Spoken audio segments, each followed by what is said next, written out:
So it has taken me a while to make this video. Joseph and me are leaving Spelkollektivet, and we've been here for almost 2 years, so this is gonna be a big change in our lives. For over 2 months I've had the idea to make this video about what this place even is, because it might be the place that you need right now, and I want to tell you about it.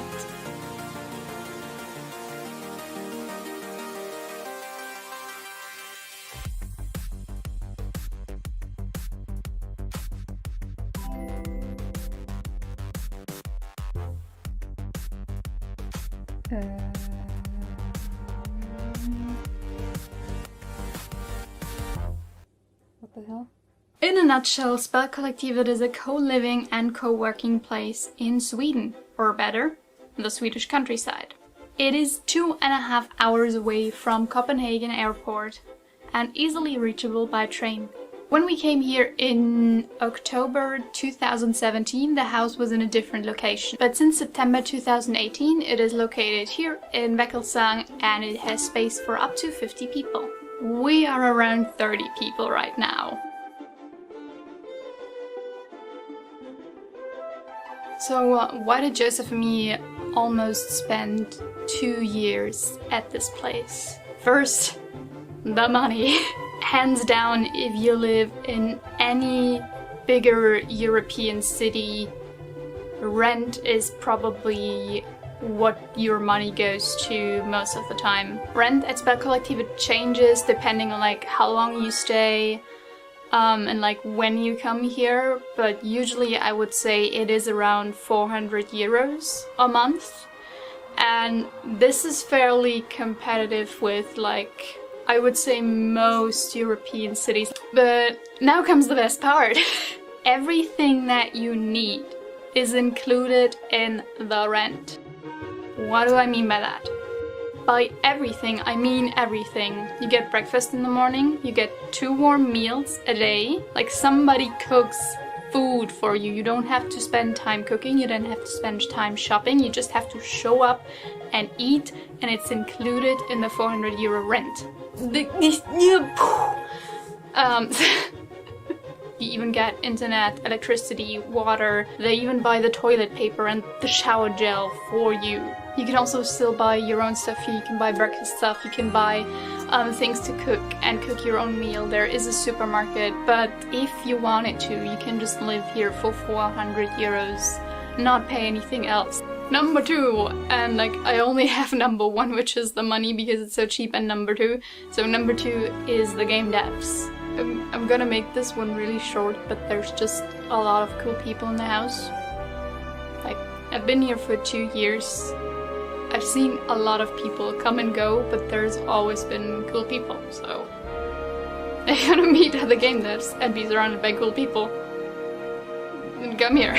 So now you are probably wondering, Simone, what does this magical place of wonder look like? And to that I say, let's do a house tour. I'm just kidding. I'm not gonna do the house tour now. I filmed this 2 months ago. Okay, so this is the outside of the house. And this is the room that you see when you first arrive. Right now it's a bit messy, because we just ordered new furniture. But then to the left. So this is the eating room, without food and without people. And recently it's been getting warmer, so and it's super warm and it's very nice. So hi, this is Simone from the future. Back when I filmed this, we didn't have this place, so now even more people can sit outside. Hooray! But it looks like shit now because it's raining, but believe me, it's super cool and nice when there's sun. So from the eating area to the dishwasher. No, I'm kidding. This is the kitchen, the homie's kitchen. This is our beautiful fridge. And this is mainly where we can just cook breakfast.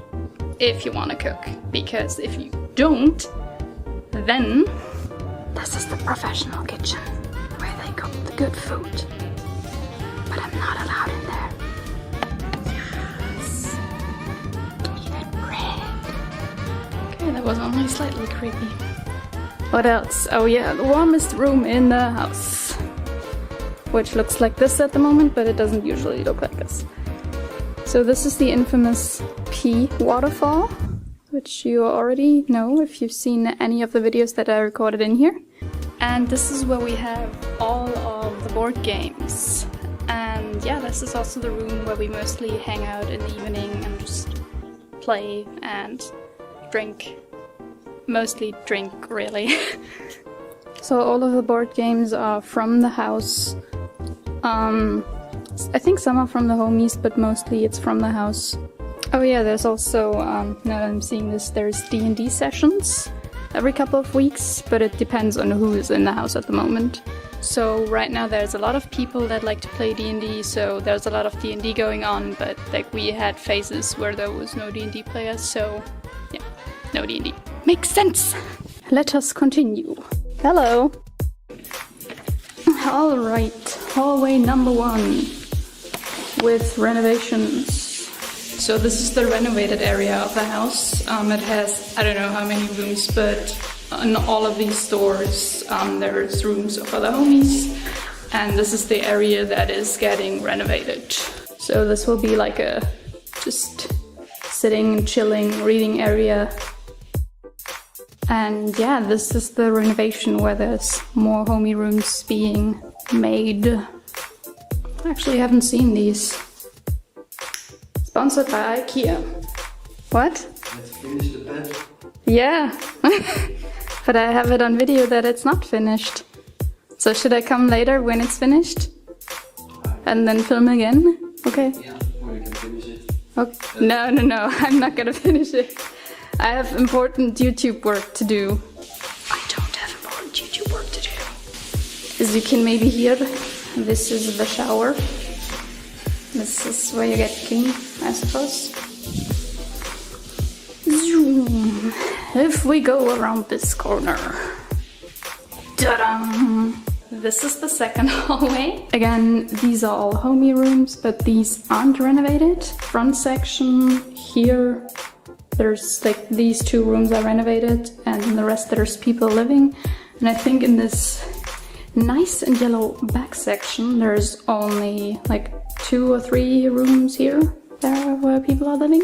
Oh yeah, back there is like more rooms. And now we go down to the basement. Just keep working. Just be normal. Just act natural. You're doing a very good job. You don't show any of the trash. Oh yeah. Where is the trash? I just blur it out. There. Oh, so this is the trash.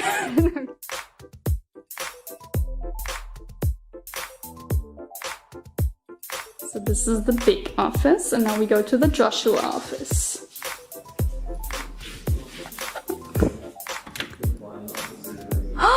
It's not the Joshua office anymore. I used to work for a couple of weeks. So this is the It's empty. The empty office. The empty room, yeah. Yep, we leave this room.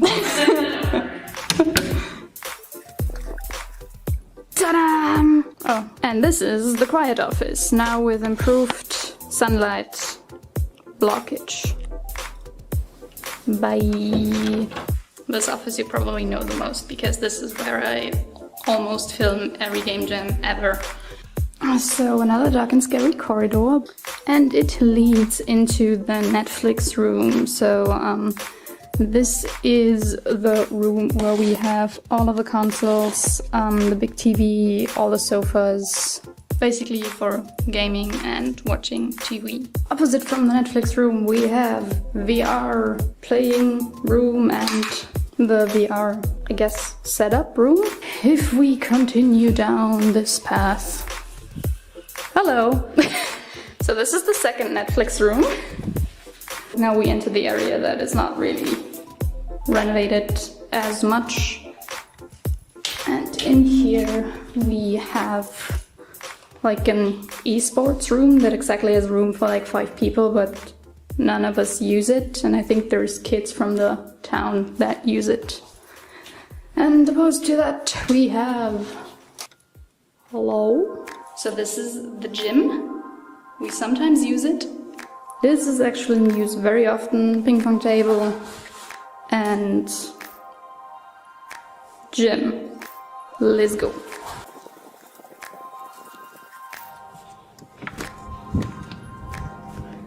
Welcome to one of the creepy hallways. Like all of these doors on the right are mainly for storage. We barely use this part of the house except... Ta-da!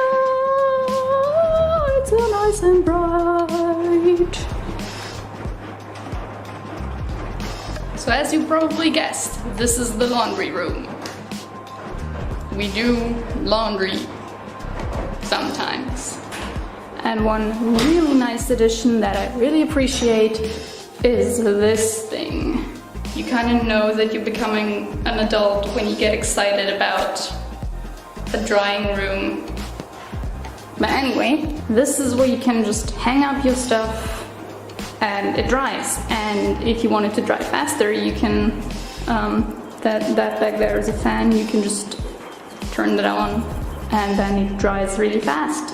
And it's very exciting. This is Joseph and my laundry, by the way. And this is the laundry baskets. Has it become apparent that I don't know how to film a house tour video? Oh, by the way, also, sponsored by IKEA. Nah, we're not sponsored. I wish we were. But if we go out here. Stairs, stairs, stairs, stairs. Oh, stairs, stairs, stairs. If we were to go up here, this is the first floor where more homies live. But I kind of just don't want to go because it's just more closed doors, so it's just not. Which brings us back to this. So yeah, that is basically the house. I think the only thing to do now is just to check if Rasmus has finished that bed. Have you finished the bed? We just need to see if you assembled it or not.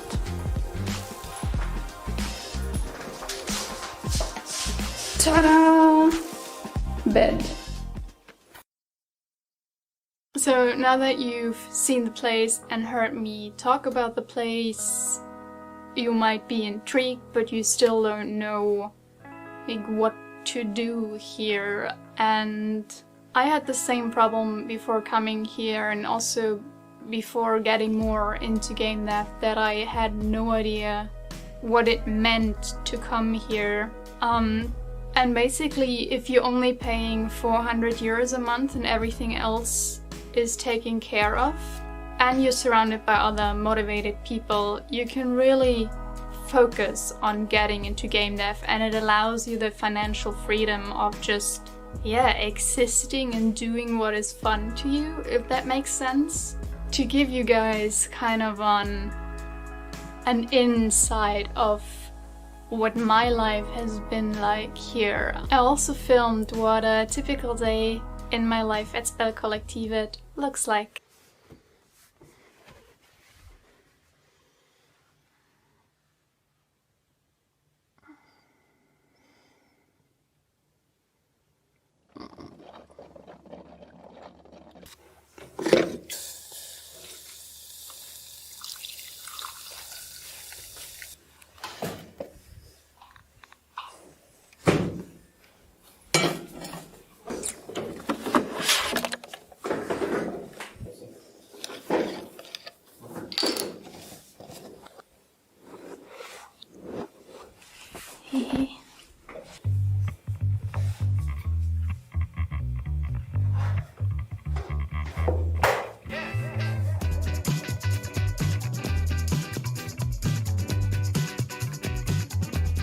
Usually I get up in the morning around 7 or 8 and then head down to the office to spend some time alone. I use those 2 to 3 morning hours before everybody else gets up to focus on drawing, language learning, or listening to audiobooks. Afterwards I start working on either client work, company work, or, like on this day, my private stuff.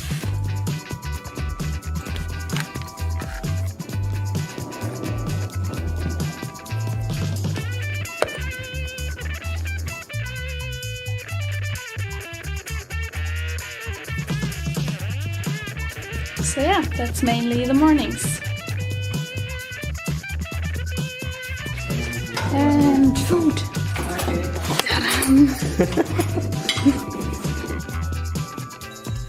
Food is usually served between 12 and 12:30, and there's always a 2-week plan of what is being cooked.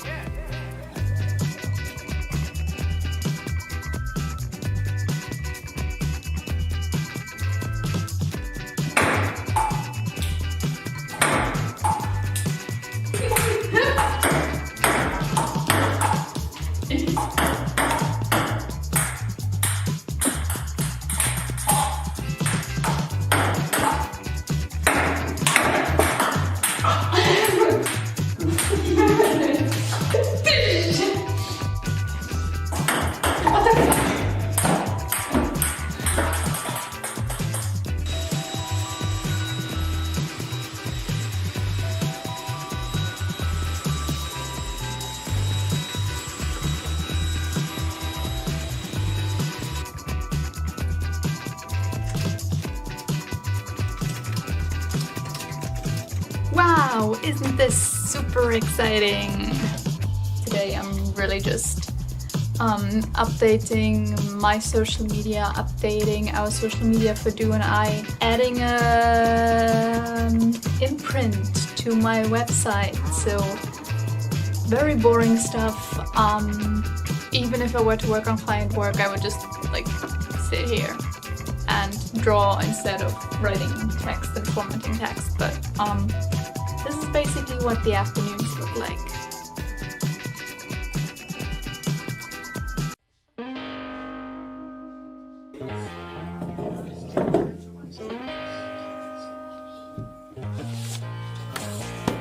However, this afternoon, one of my housemates decided to have a spontaneous portrait drawing session with Joseph.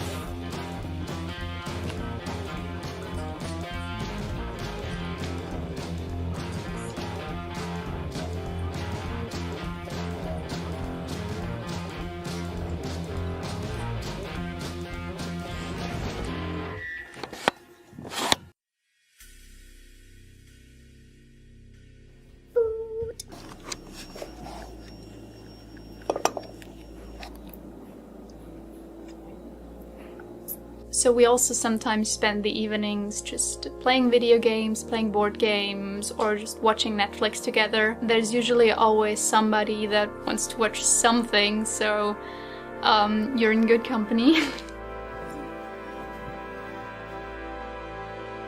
Good night. And that is pretty much my day. But then again, there's also days where we don't work at all.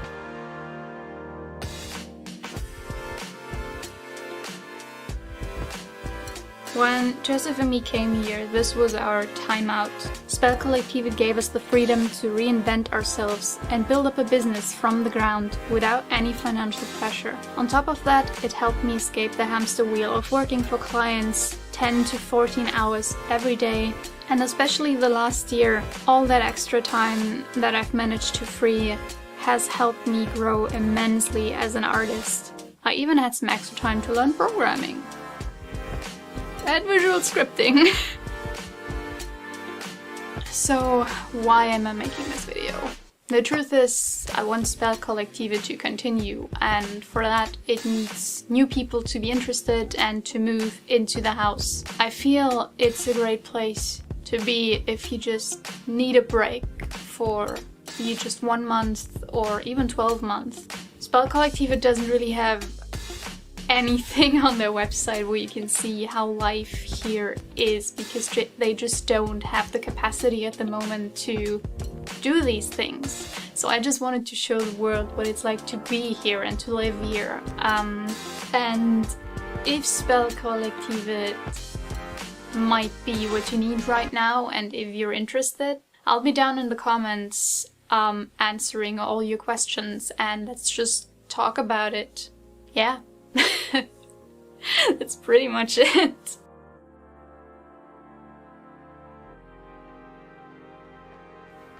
Mitzi, no. You know I can't let you in.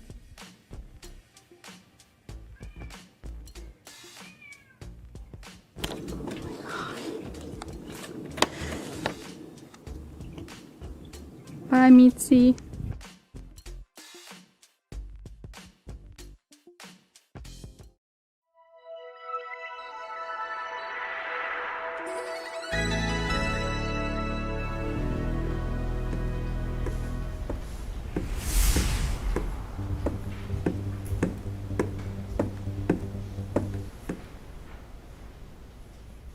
Hi, my name is Genius, and welcome to Spelkollektivet.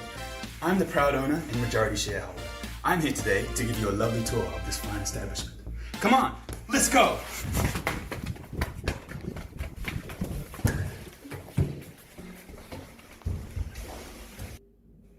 This is the North Wing, one of 3 residential areas here. Let's take a look inside one of the rooms. You're supposed to unlock the door. Isn't not unlocked? I'm sorry. Saying sorry isn't gonna unlock the f***. Let's take a look inside one of the rooms. It's a bit bland at the moment, but there's plenty of space to make it your own. And would you look at all these rooms? Laundry.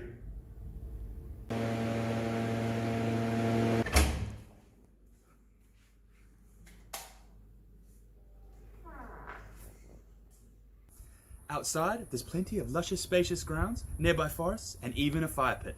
Let's take a look.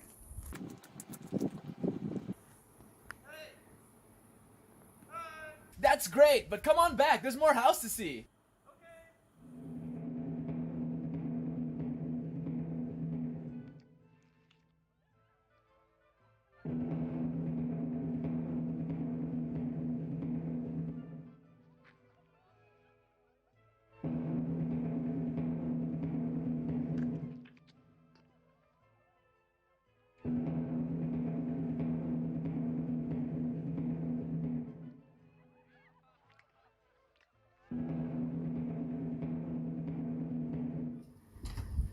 Hey, are you coming?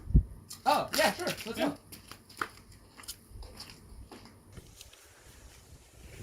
Did I mention we're all athletes?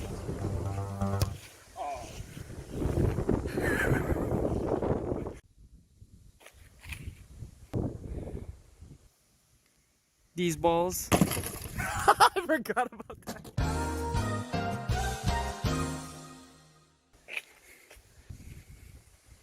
So come on down, stay a while. You're gonna love it here. My name is Binkleton, signing out.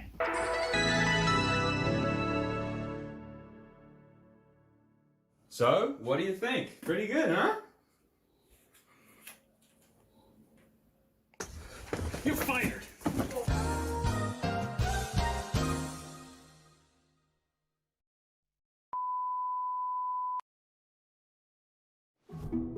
Welcome to Spelkollektivet, a co-working and co-living space for game developers around the world. Our aim is to provide an affordable space to eat, sleep, work, and build connections with other game devs from different backgrounds and experiences. Most residents here work in one of the dedicated co-working spaces.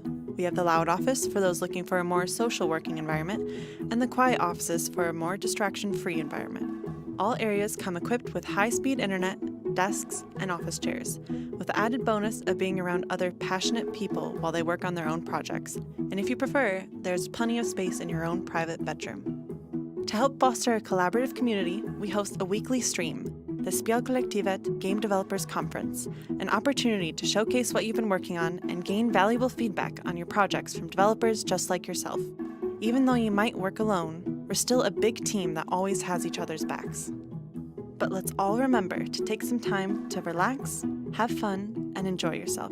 Spelkollektivet encourages a healthy balance of work and play with a number of dedicated spaces for games, board games, movies, and outside activities to participate with your fellow game devs. Speaking of game devs, let's talk to some.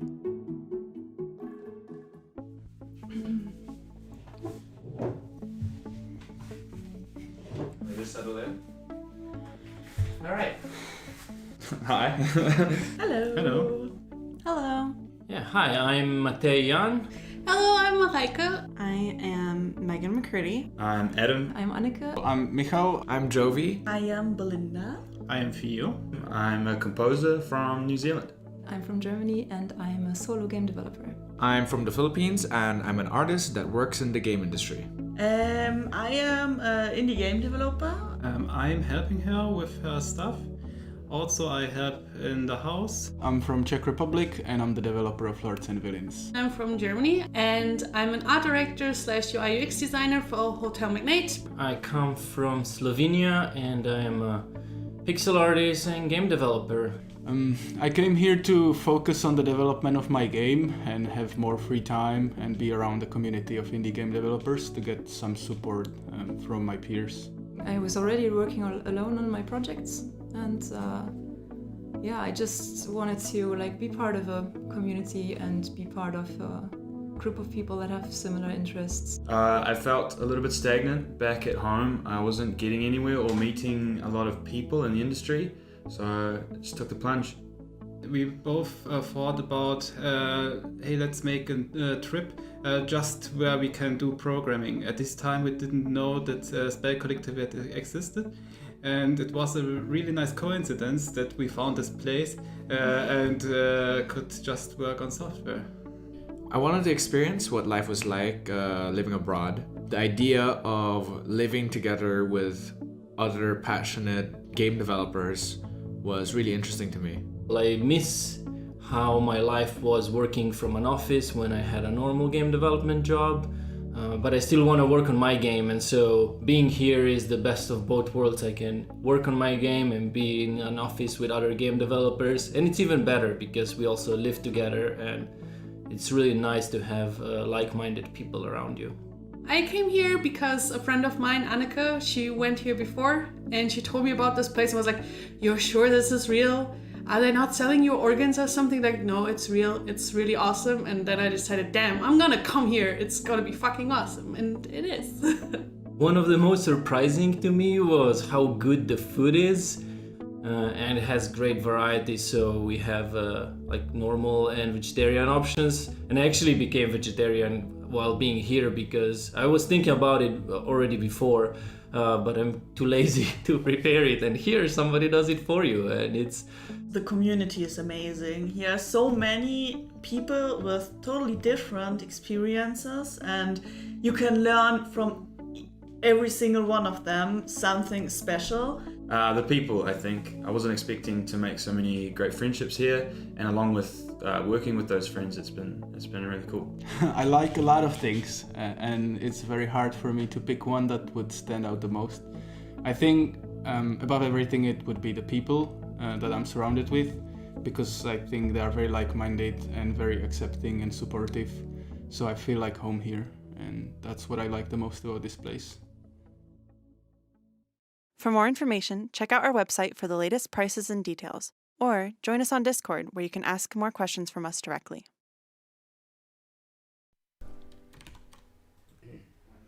Hello, we're totally ready for this. Not.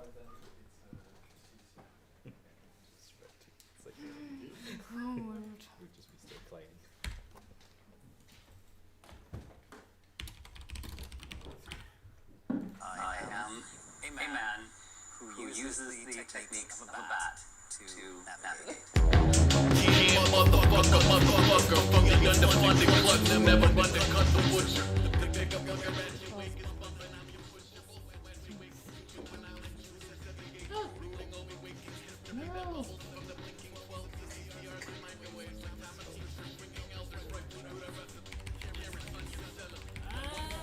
I can't go full screen again. Redo. Oh no. A new name.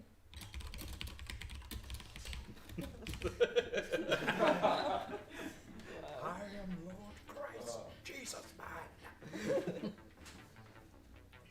Sounds like a superhero name. Yeah. Well, I am. In the eyes of all my children, I am.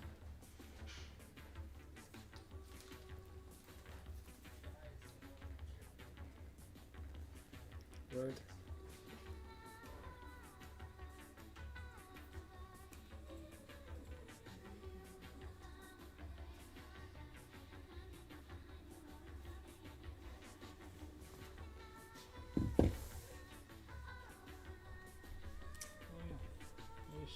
who's presenting. So.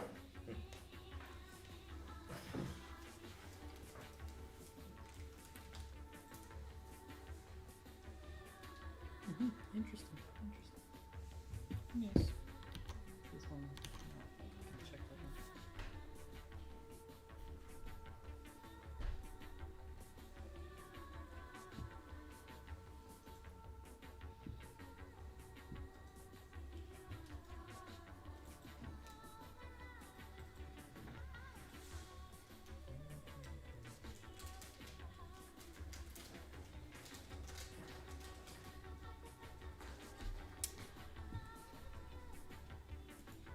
Alright, boomers, welcome to SGC.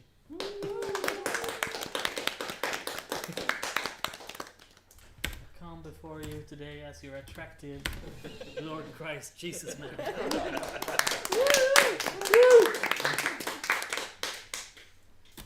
Show your junk. Stuff.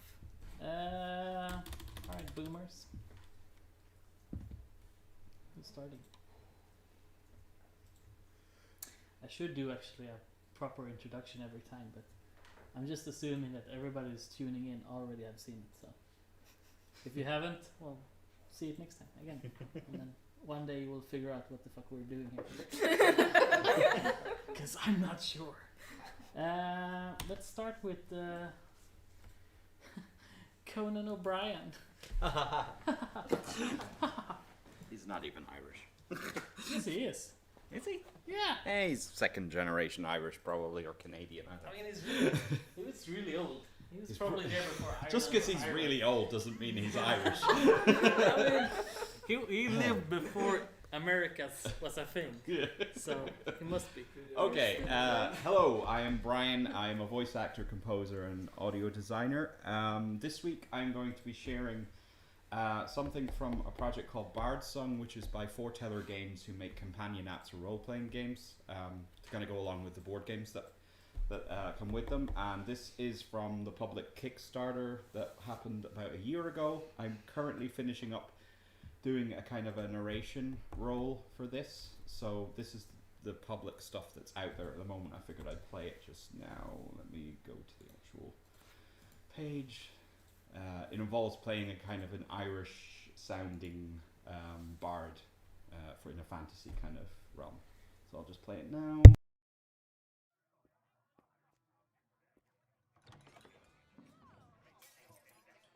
Settle down. Settle down. Now hear me. Where shall I begin? Ah, yes. With shaking hands, the heroes unraveled the scroll taken from the defeated bandit. As expected, it revealed the location of none other than the hobgoblin war chief, the Crimson Hook. The infamous Crimson Hook and her warband had so plagued these parts that striking a blow against them was a tempting diversion. When the heroes had first been charged with returning peace to these parts, the crowd had cried out for this vile monster's head. Bloody retribution for a lifetime of misery and injuries inflicted upon their number. But the oldest and wisest had urged caution, for action seldom comes without consequence. None knew for sure whether the Crimson Hook was the master that commanded the raiders, or just a lash that drove them on behalf of another. With the route to the lair marked clearly upon their map, the chance to deliver justice was at hand. But the pathways looked long and dangerous, and as the rusted pitted door creaked open and the darkness within retreated from the torchlight, the sound of tribal drums and guttural voices rose in greeting.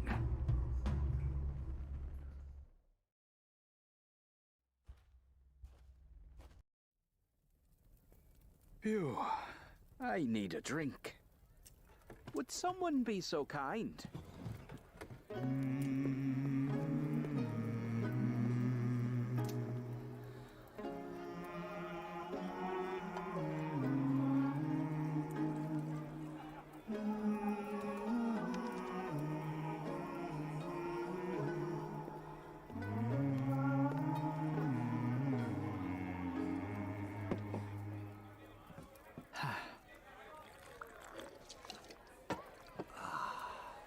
That's much better.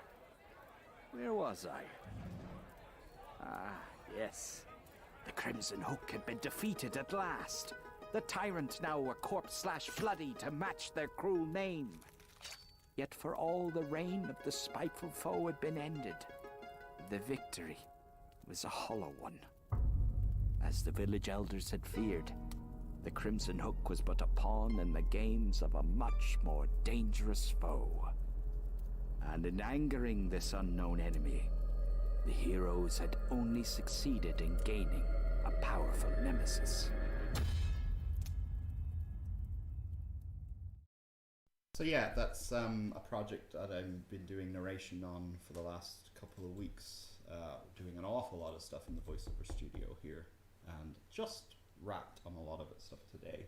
Can't share any of that publicly at the moment, but it's in line of that kind of stuff.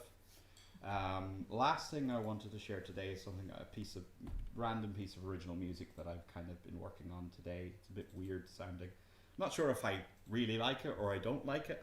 It's something, you know. I'm creating something, so that's good, you know. Because I haven't had an opportunity to do music in a while because I've just been full on voiceover for a while now. So anyways, I'll play that and then that'll be me.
Yep, that's me. Does anybody have any questions about anything whatsoever, about the voiceover or the music or anything?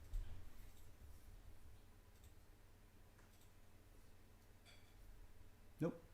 I have a joke question. Okay, go ahead with the joke question, James. When are we gonna get to hear you rap?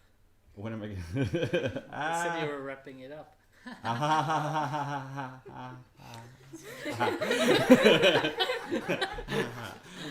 Maybe someday. All right, thank you.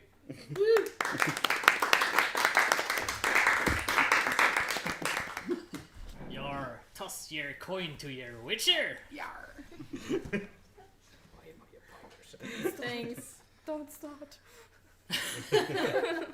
It's too late. I think Yar. I'm wrong now. Next up is Matey.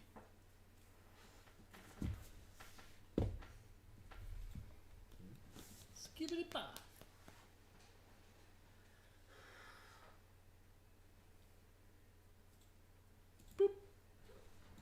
Hello, Spelkollektivet. How's everybody doing? Last SGDC of the year. A bit excited. It was kind of a shit year, wasn't it?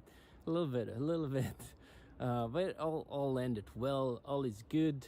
Yeah, I guess you're gonna have to jump into it. I don't know if you can hear anything anymore. All right, let's get into the update. All right.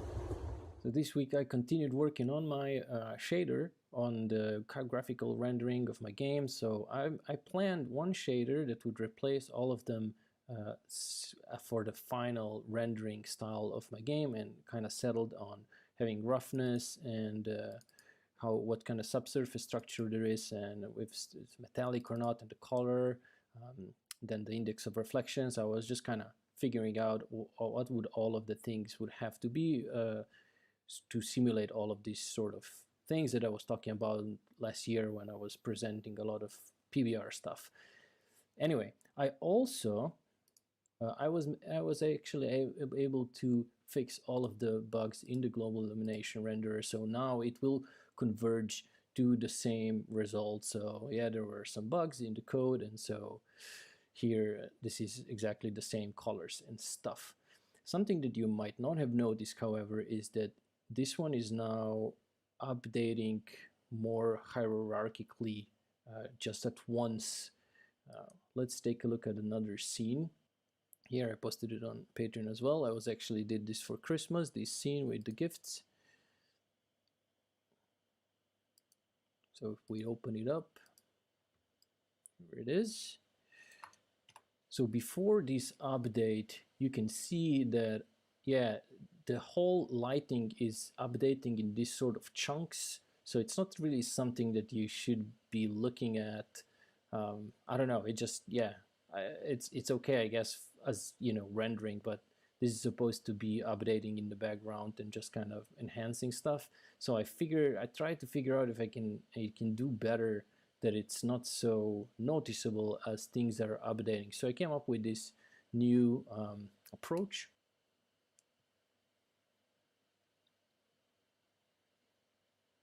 So it doesn't have this chunkiness anymore. Instead, it's just trying to smooth it out. This is all achieved just via mipmap smoothing, but I'm not very happy with the results. I just managed to get to the first working version now. So yeah, there's all these artifacts that appear in these kind of areas where the resolution is not good enough yet for the rendering. So yeah, this approach also isn't as good as I would hope. You can see here, if I go in debug mode, you can also see the light map in the background. Here you can see what the light map rendering is seeing, and then yeah, you can, you know, if I go down close enough, you can see, for example, here how the renderer is slowly going across and updating the data on the lower level, which then bubbles up through mip mapping to the higher level. So yeah, I'm not very happy about it yet, but in the end, the real renderer, when the way the game is in the end gonna look like, is I'm probably just gonna have flat shading across each cluster, because that more matches how I usually draw illustrations for my game if I do them by hand, and I will just have some screen space ambient occlusion to do shadows on the edges. So this won't even be an issue the way you see things here. So yeah, hopefully that will all look good and stuff. Yeah, we'll see what else I come up with. But yeah, this is it for today. All right, the train is gone now, so yeah, don't party too hard tomorrow. You know, there's a next year coming. So happy New Year. See you next time. See you in 2022. Okay, Dad.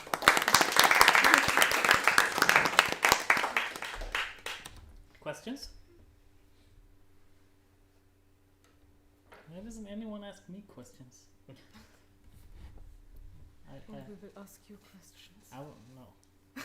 I specifically want to answer questions for Matej. I don't want to answer questions to him. When is he coming back? Who knows? August, I heard last. Okay. Next up. Is this long download? Okay. Next up, Lini.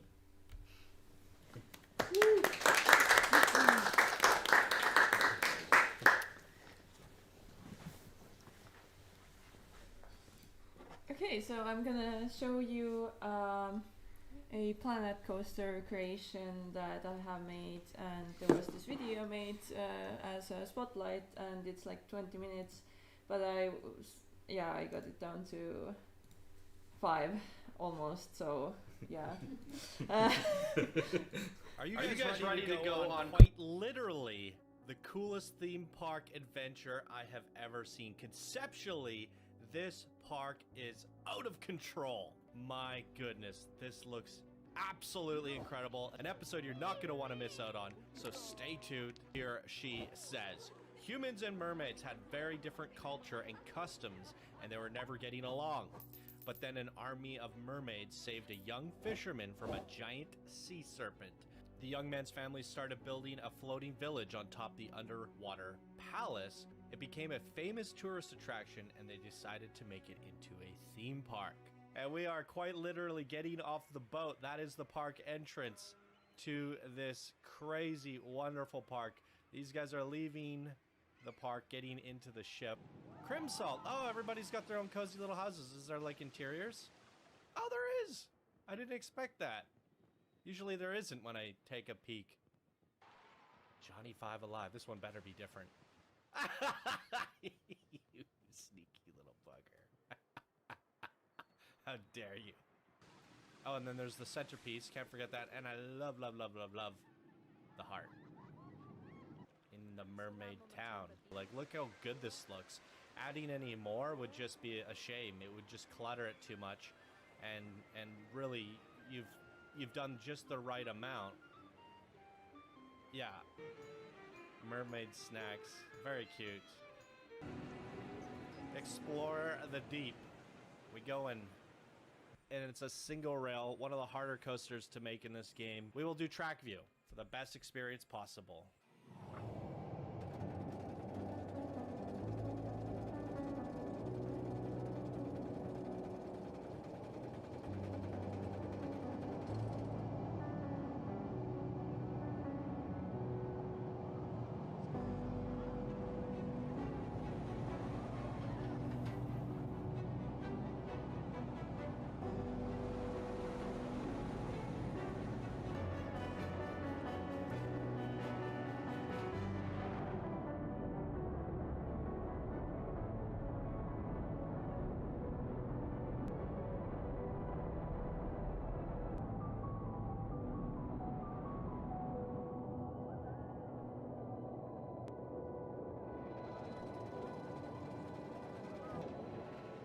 Wow, freaking we. Give it up for Lene, everybody. That was sensational. Love the custom music too. Very whimsical, like a mermaid. The Dark Mermaid River Rapids.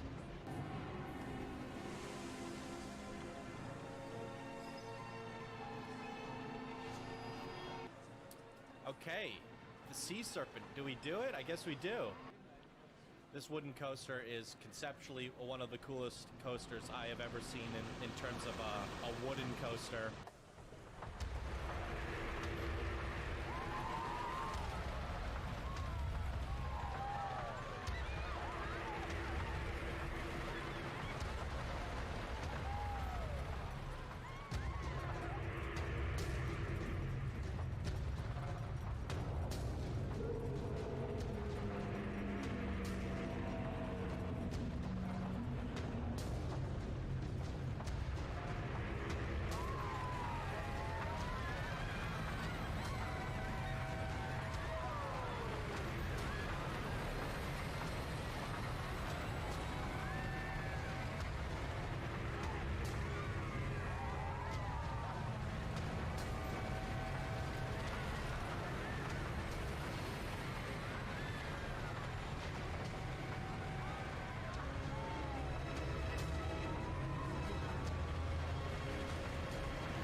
That was outrageously wicked.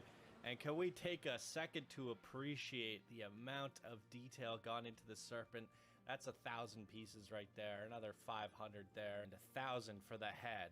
My God, look at this. The detail is impeccable, and there's even like steam coming out. That is insane. That is the best looking serpent mythical creature I have ever seen in Planet Coaster, and wrapping the coaster through it, making the whole coaster feel like one endless serpent. Great attention to detail everywhere. Beautiful. Again, one of the best park entrances. We get off the ship and this is what we meet. And the hit of teal there, you added these pops of color, and that really helps. Otherwise, this kind of be a washed out wooden town. Even just the terraforming, like look at this. It's very swampy and shallow. It's very, very fun. And there's ambience everywhere. From the concept to the sound design to the colors and the creatures, the backstory. It's quite a perfect creation. I can't think of anything that I would do better other than maybe give me another ride. Woo!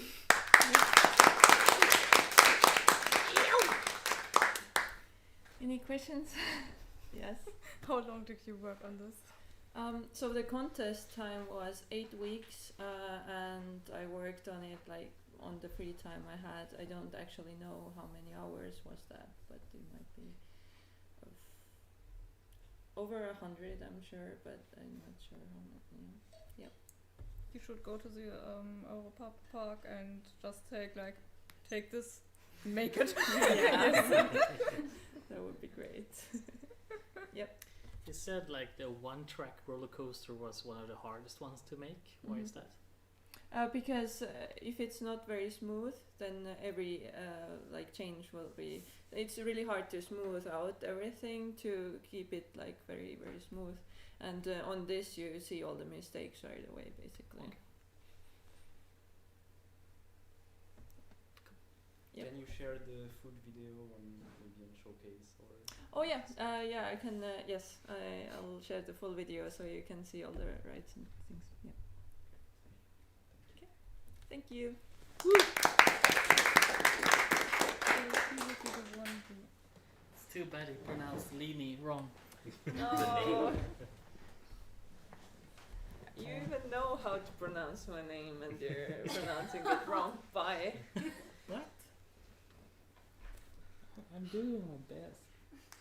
No. For years you were doing it right. Okay, I'm sorry. That's fine. Next up is that one. Laura. Nice. There we go. Oh, sorry. I shall try to pronounce people's names correct. Alright, Laura. There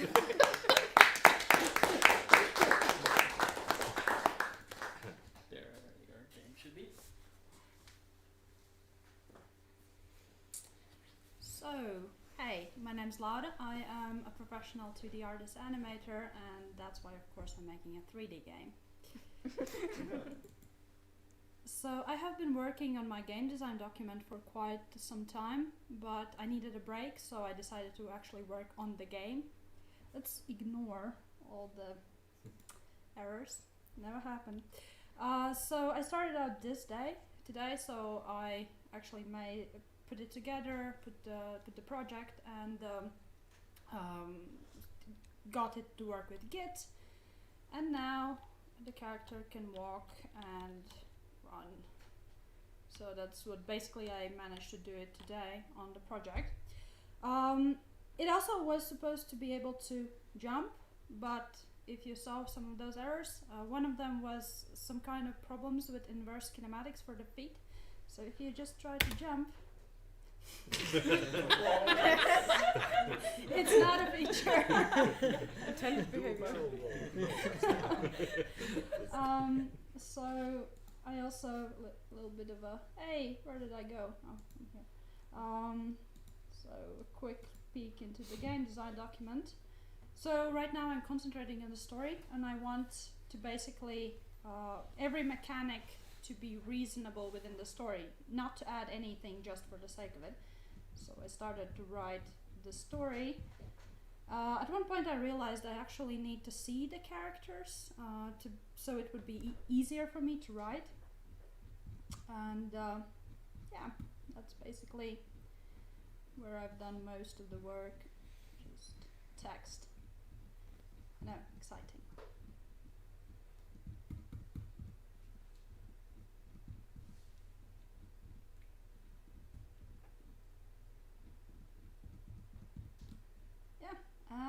that's it. Thank you.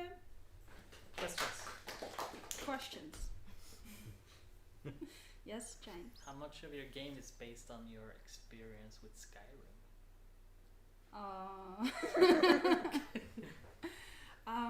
Actually, it's not that much inspired by Skyrim. It's more of a Baldur's Gate and a Witcher, so Mass Effect as well. Yeah.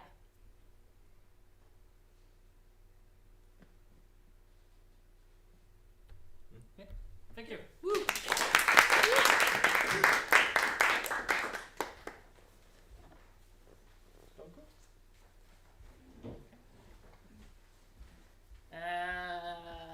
Next up, Andreas. Did you just say his name right? Hmm? Did you just say his name right? You don't say it, Andreas. Oh, how do you say it? Andreas. Okay.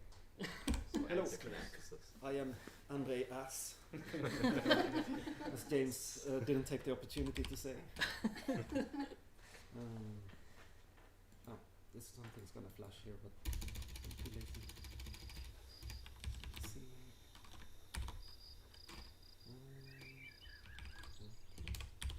That's just my idea. Okay. I did not prepare. Using my time well. I'm gonna start with, so there's just a few things to talk about with the game called Not Us. There's been some work behind the scenes, but what I can show you about the art is this new style that we're working on. And I just realized I forgot to bring the style, what's it called? Sketch, so you could actually see why this makes sense, but now you've seen something. And this week I've done stuff like adding a little bit of a stacky feel. I need to use some cards. And you see over here, it's starting to build up. That's basically what you would expect in a card game.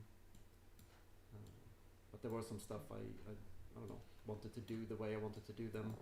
So it actually just stacks every other card. Otherwise it would quickly just build to the left too much. And some other tweaks. But I'm happy about it. And I think last week you already saw the taking damage thing that I've done a few times now, that it sort of shows the color of the damage. So if it's mind damage, it's blue, and if it's body damage, it's red. So this is blue again. I'm gonna, never mind. And I wanted to show you the thing I spent most time on, and see if this works. It's a sort of a close-up on the character, and a little debug feature I made, so I can, see this working over and over. But if I do enough damage, if you reach 0 in this game, you will sort of get healed back up to your maximum, but then you will lose 1 of the maximum, so you can keep going for quite a while, but next time you are entering the forest and you've lost a maximum, then you start with a flaw, so to speak, or a negative. And I've worked way too much on what happens when you reach 0, but I'm going to show it right now. So now it's back, it's going back up, and I said, oh shit, I'm going to lose 1 and 11. And the same goes for this one, but it's red. I can finally leave this alone, at least. I got to that point. So that is Not Us for this week. Any questions? Yes. When losing the full amounts, is there any other negative effects apart from losing 1 of the maximums? Very good question. You lose the equipment you have not put in your backpack. So if you had some tools or whatever, or even some ingredients you hadn't put in your backpack yet, you will lose all that. And also the forest row will also be reset, so to speak. So you wake up somewhere and you keep going. That's as far as I've decided right now. Maybe there should be some more negatives. But just losing one of the maximum for the rest of the game just feels a pretty harsh punishment so far. Even though, of course, there's some plan on that could be a good crafting thing. That if you really work hard and put together a rare potion that costs a lot of resources, you can get one of those maximums back. You want to give the player some options. They don't have to make that. They can play with the lower maximum, or they feel that's very unfair and they want to work to get it back. Then yeah. Cool. Thank you so much.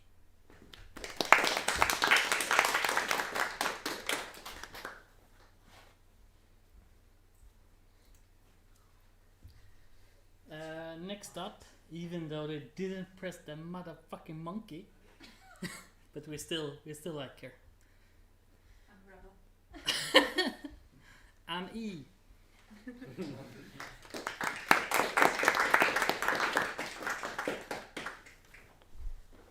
Hello everybody.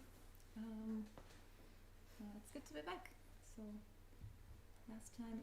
last week I was mostly hanging out with my family, but I was also working a little bit, and I'm still in the process of getting my Steam store page up and running. Haven't heard back from Steam yet, but I did talk to a friend of mine who kind of specialized on capsule art, or at least has a lot of experience, and I showed her the one that I was thinking about, and I also showed her the screenshots of my game, and she said that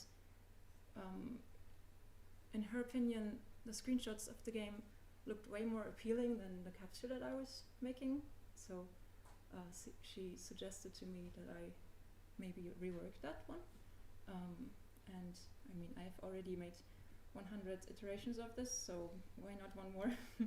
No, but I've worked on actually putting the game art from the Paleolithic level onto the capsule, and I was ending up with this one, which I'm still gonna polish a little bit more, but I'm actually very happy with it. I also added the hand in the logo, which is the hand that's also on the book, and she mostly said that if there's actual people on there, and then people can identify with it way more, which is kind of obvious, but I don't know, if you've looked in your art for a very long time, then sometimes you're a little bit blind to the obvious. So yeah, that's what I did last week. Thank you very much. That's it. Questions? If there's any questions. Yes. Last time I remember you said that you looked out how it will be looking when there's Steam making here with Witcher sale or something, so that it's a little bit less from the price, and then they have some banner there, so where it's standing over the image. And you were thinking about to arrange it so that it will be not cutting out important things like the text out. Did you consider this also with this image? Not yet, no.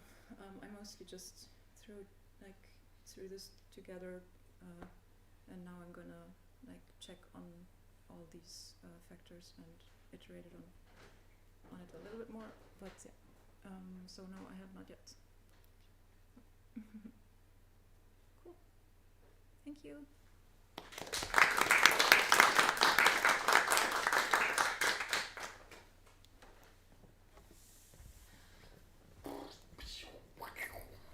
Lasers.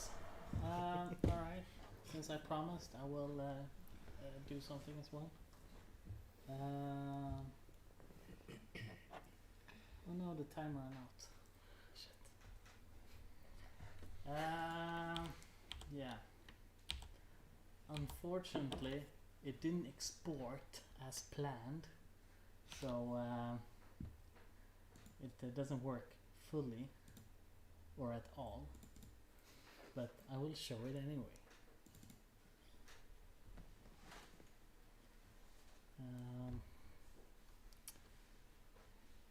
Okay. Skadoosh. Oh fuck! Did I do the shitty build? I did it. I did a experiment build. Fuck. I ruined it even more.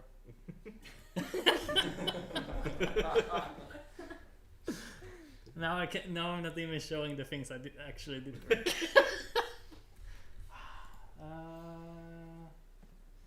Promise is a promise. Yeah. All right. Feel free to talk amongst yourselves. I'm just gonna fix it. It takes 2 minutes. Talk amongst yourselves. Out of 5.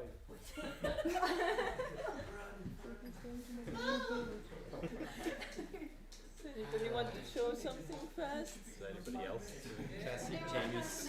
We need some advertising. I can't show on Steam because I have Yes. sensitive We need a button where you can just get some advertisement on the stream.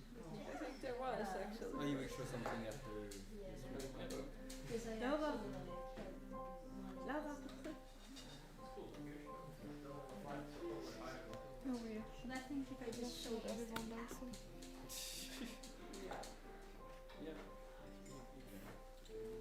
What? Entertain the audience. Is my emotional support.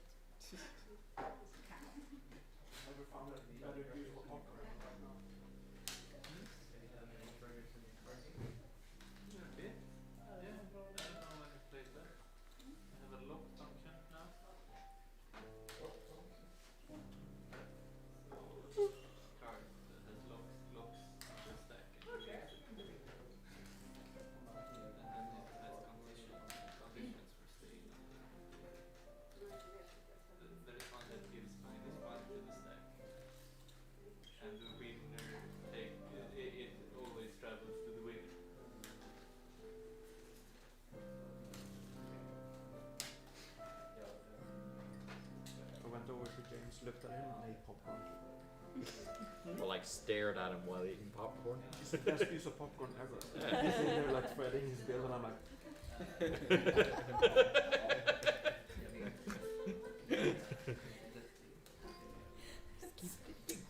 Shalom. Such a good thing. I know it. Let's forget about whatever happened because it didn't happen.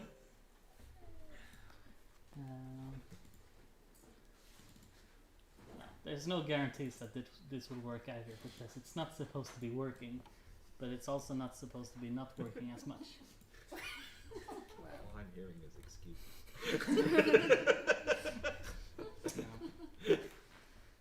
Yeah, one or some of our shaders aren't exporting properly for some reason, even the built-in ones, and we're not sure what it is. So Sam's gonna figure it out later.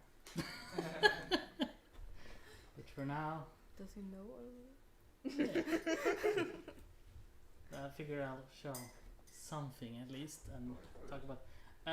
So this is a new prototype we're testing out. I don't know. We haven't talked much about this prototype yet, but we changed our setup a little bit because,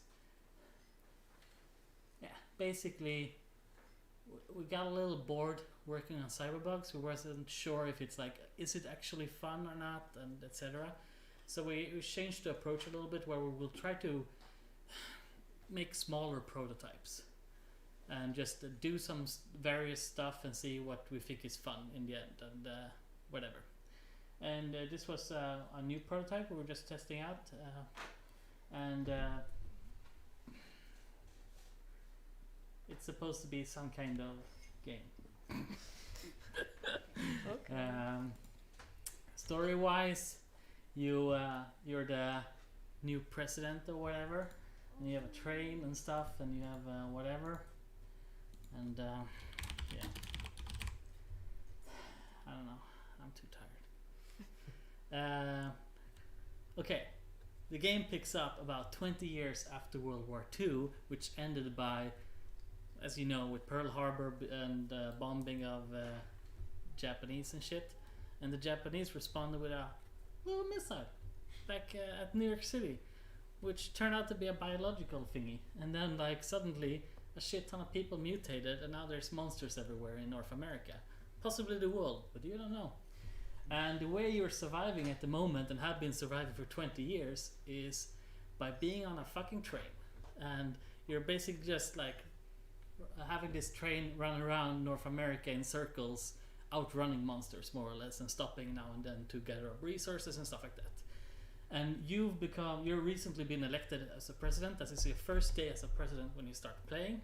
And you were chosen to be the president because of your new ideas on how to escape this world. Because the previous presidents have only been concerned about how do we keep this going, how do we stay alive. And you're saying it's not enough to stay alive, we have to progress and get away from this. And your bold idea is we're gonna build a spaceship and go to space. And the limitation is that you can't be in one place too long, because the longer you stay in one position, the more and more monsters you will attract by the noise of things you do there, like when you're excavating and what else. So every now and then you were gonna have to basically depart from wherever you are, leave everything behind, and move to a new place and start over-ish. But some of the progress you will be able to save between each encampment you make. Yeah, as I said, shaders are fucked up, so you can only see trees basically. So hey, enjoy the trees. Ish. I mean, the trees do look nice, I guess. Here's a train that you can't see for some reason. And here's some trees. Wow, aren't these lovely? Yeah, so currently there's some type of fog of war. I actually like the fog of war when you can see it. But, yeah. So nice. Sexy. At least that shader works. And what else? Yeah, procedural generation of the terrain, procedural generation of the train tracks, so it can come and go in like various directions, and it builds a very nice looking train track procedurally as well, which you can't see. But it's there, I promise. Yeah, that's it. I'm super excited. I like this type of thing. It's basically a tower defense base builder, and you try to build as nice of a base as possible and defend as long as possible until you can't anymore, and then you fuck off. Alright, questions? Hello. If the shaders would work, what is possible currently in the to do in the game? Not much, because I sort of the team is having a 2-week break, I think. Yeah, 2-week break, and in these 2 weeks I wanted to try to reorganize and fix and clean up the stuff, because since we've been in prototype phase, we've just been like putting shit in as fast as possible ish, and we're still trying to figure out how to work best together and everything. So I want to take these 2 weeks to reorganize, and so I've been stripping down some of the features and now trying to put them back in again. So there's not much. You can basically kill monsters. Monsters would spawn. You can kill monsters, and previously you could also chop trees, for example. But yeah, we hadn't implemented actual base building yet. But yeah, stuff like that. Hello. What is the goal for the prototype? The goal for the prototype? Well, the goal for the prototype itself was fun. Just can we make a core game loop that is fun? I would say that goal failed to some degree, other than I had pretty fun selecting units. Why not? I mean, no units. I mean, it's a learning curve. There's a lot of stuff we're still working on. Yeah. What monsters are in there? When So- the shaders work? Currently, we only have like basic zombie type of monsters. I want to avoid calling them zombies to avoid being in the trap of like we're only dealing in the zombieverse. The goal, it's supposed to be some kind of mutation. I don't know what monsters make sense, to be honest. There's some similar games where you do base building, you get attacked by shit, and I think they suck for various reasons. They all suck in different ways, but the main thing they suck at is that while they do seem to try to be like some kind of base building / tower defense, they're lacking one of the funnest aspects of a tower defense, which is strategic planning and maze building. So that all the monsters usually just fucking attack the first thing they see instead of actually trying to prioritize and go through these mazes and stuff like that. So the goal is that the player should be able to build mazes, and therefore I don't want the same emphasis on just like big brutes that destroys everything it sees. But yeah, so theoretically the monsters could come in any shape and form. Possibly I would avoid flying creatures, possibly not, I'm not sure. It really depends on it. It shouldn't feel unfair. It should feel like you can actually have fun doing the tower defense thingy. That's what I'm looking for, at least. Yep. If I understand it correctly, the entire game loop at the moment is happening, you're based around just protecting this train, I'm assuming. Or is it not? Theoretically, yes. Would the base building be happening on the train itself, or would it be in the surroundings? The base building happens around the train. Okay. So the reason you're mainly stopping or have been stopping is to stock up on like fuel and food, because you're not growing it on a train. The story is ish based around like Snowpiercer, but on Snowpiercer they have everything they need to run infinitely. This is not the case here. So you do have to stop and you have to restock in order to continue traveling. But yeah, and you can build out the train in order to take on more citizens, which you may find around when you're traveling. You can find people like have bunkered down, and you can get them into your group and grow your group and have more shit that can be done. And as well as build like a transportation wagon so that you can carry with you more resources.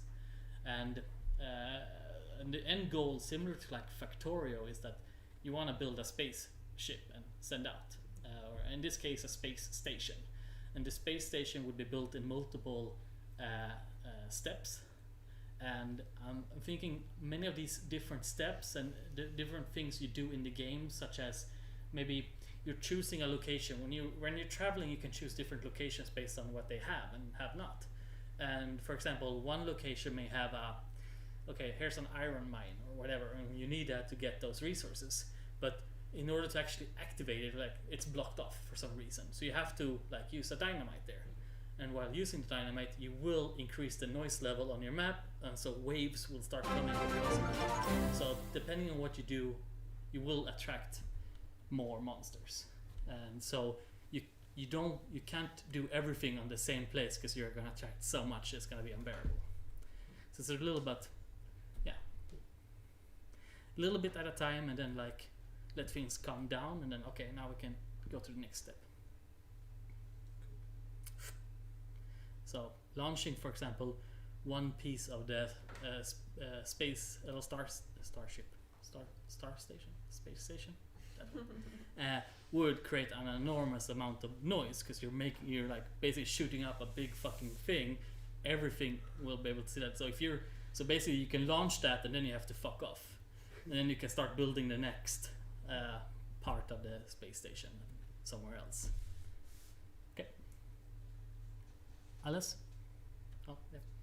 Did you use any ready-made shaders, or did you code them yourself? Both.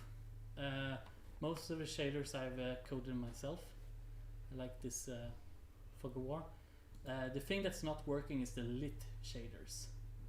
So all the built-in shaders that are lit are not working. So not sure exactly why.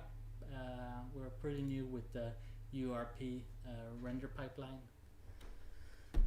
So it may be, yeah, it's probably something I did. I don't know. We've never tried making a build before, so we're not sure. We're gonna try to update the Unity thingy as well. So. At least it's not pink. At least it's not pink. Pink? Oh, yeah. Maybe true. it's not pink because of the fog of war. Yeah, unfortunately it's quite laggy, so need to look into that, but it's have a shit ton of trees and they're not optimized. The idea is to make the trees 2D sprites later, perhaps, to save on the amount of vertices, because we don't actually need them. We don't have a perspective camera anyway, so all of these could just be 2D sprites. Right. Okay, next time I'll show some update on this end of 2022. Oh yeah. I should check if there's some question in the chat as well, I guess. Because I don't have the app open anymore, so. Will you be returning to old stations that you've built already? No. Like every time you I'm reading at the same time, I shouldn't do that. Every time you come to a map, you will it will be a new map, more or less. So you won't be returning to the same place at any time. At least that's not the idea so far. Like it is, one could technically do that, and you just get back, and it's just like a slightly worn down version of what you left last time. But yeah, we'll see if it makes sense, maybe. Bing bong, bing bong, bong, bing bing bong. Okay.